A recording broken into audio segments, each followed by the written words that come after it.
সর্ষে ইলিশ বানানোর জন্য প্রথমে একটা পাত্রে নুন হলুদ মাখিয়ে রাখা ইলিশ মাছ নিয়ে নিলাম।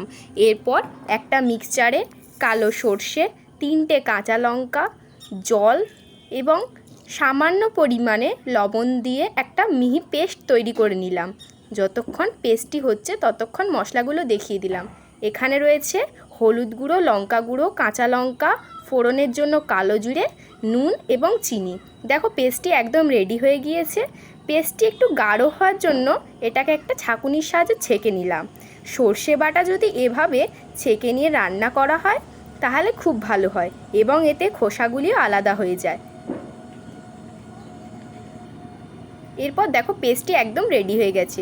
এরপর একটা কড়াইতে তেল দিয়ে নুন হলুদ মাখিয়ে রাখা ইলিশ মাছগুলি অল্প ভেজে নেব।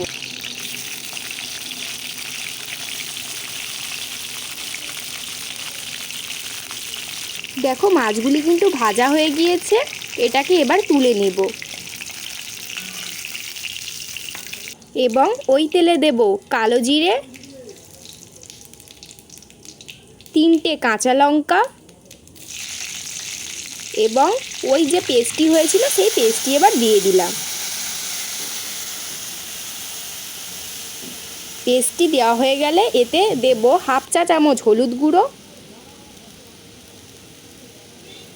হাফ চা চামচ লঙ্কা গুঁড়ো,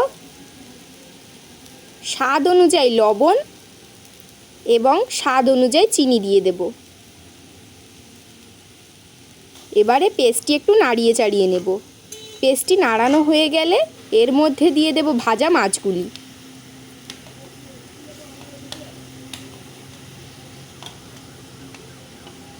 এইবারে একটু নাড়িয়ে নেব।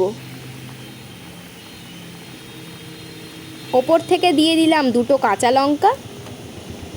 দেখো সর্ষে ইলিশটা কিন্তু একদম রেডি হয়ে গিয়েছে। এবারে মাছগুলোকে একটু ওলট পালট করে নেব।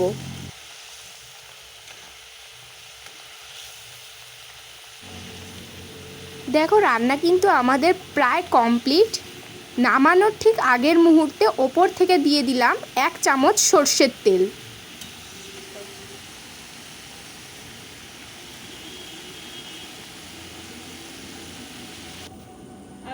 দিয়ে একটু নেড়ে চেড়ে নিলাম।